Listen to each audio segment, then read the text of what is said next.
ಉತ್ತರ ಪ್ರದೇಶದ ಘಟನೆ ಒಂದು ವ್ಯವಸ್ಥಿತ ಷಡ್ಯಂತ್ರವಾಗಿದೆ. ಯೋಗಿ ಆದಿತ್ಯನಾಥ್ ಮತ್ತು ಬಿಜೆಪಿ ಸರ್ಕಾರಕ್ಕೆ ಮುಜುಗರ ಮಾಡುವ ಷಡ್ಯಂತ್ರ. ಇದರ ಹಿಂದೆ ಪಿಎಫ್ಐ ಮತ್ತು ಎಸ್ಡಿಪಿಐ ಇದೆ. ಈ ಬಗ್ಗೆ ಹೆಚ್ಚಿನ ಮಾಹಿತಿ ನಾನು ಹೇಳುವುದಿಲ್ಲ. ಈ ಎರಡು ಸಂಘಟನೆಗಳು ವ್ಯವಸ್ಥಿತ ಜಾಲ ಹೆಣೆದಿವೆ ಎಂದು ಸಂಸದೆ ಶೋಭಾ ಕರಂದ್ಲಾಜೆ ಹೇಳಿದರು. ಅವರು ಉಡುಪಿಯಲ್ಲಿ ಸುದ್ದಿಗೋಷ್ಠಿ ನಡೆಸಿ ಮಾತನಾಡಿ, ಈ ಬಗ್ಗೆ ಸಮಗ್ರವಾದ ತನಿಖೆಯಾಗಲಿ, ಯಾರೇ ತಪ್ಪು ಮಾಡಿರಲಿ ಅವರಿಗೆ ಶಿಕ್ಷೆಯಾಗಲಿ. ಅತ್ಯಾಚಾರ ಮಾಡಿದವರಿಗೆ ಹಿಂದೂ, ಮುಸ್ಲಿಂ, ಕ್ರೈಸ್ತ ಎನ್ನುವಂತಹ ಭೇದ ಇಲ್ಲ. ಇದೊಂದು ಮಾನಸಿಕತೆ. ಪಿಎಫ್ಐ, ಎಸ್ಡಿಪಿಐ ಕುಮ್ಮಕ್ಕು ಇದೆ ಅಂತಾದರೆ ಎನ್ಐಎಯಿಂದ ತನಿಖೆಯಾಗಬೇಕು. ಎರಡೂ ಸಂಘಟನೆಗಳನ್ನ ನಿಷೇಧ ಮಾಡುವುದಕ್ಕೆ ಸಾಕಷ್ಟು ಸಾಕ್ಷಿಗಳಿವೆ. ಭವಿಷ್ಯದ ದಿನಗಳಲ್ಲಿ ಈ ಸಂಘಟನೆಗಳು ನಿಷೇಧ ಆಗುತ್ತದೆ ಎಂದು ಹೇಳಿದರು.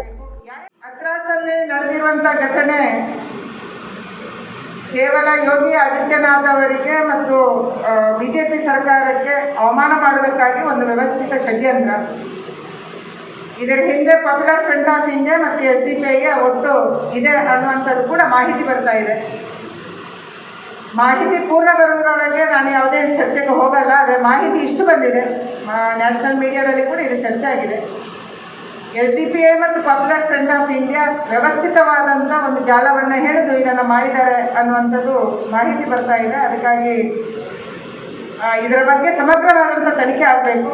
ತಪ್ಪಿತಸ್ಥರಿಗೆ ಶಿಕ್ಷೆ ಆಗಬೇಕು. ಯಾರೇ ತಪ್ಪು ಮಾಡಿರಲಿ, ಅದು ಅತ್ಯಾಚಾರ ಮಾಡಿ ಹೆಣ್ಮಕ್ಳಿಗೆ ತೊಂದರೆ ಮಾಡೋದ್ರಲ್ಲಿ ಹಿಂದೂ, ಮುಸ್ಲಿಂ, ಕ್ರೈಸ್ತ ಅನ್ನುವಂಥದ್ದು ಇಲ್ಲ. ಇದು ಮಾನಸಿಕತೆ.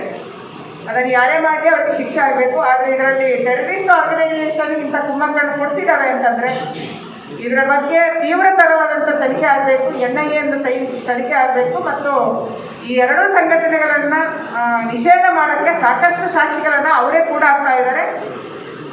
ಅದು ಆಗುತ್ತೆ, ಬರುವಂಥ ದಿನದಲ್ಲಿ ಆಗಬೇಕು ಅಂತ ಆಗುತ್ತೆ.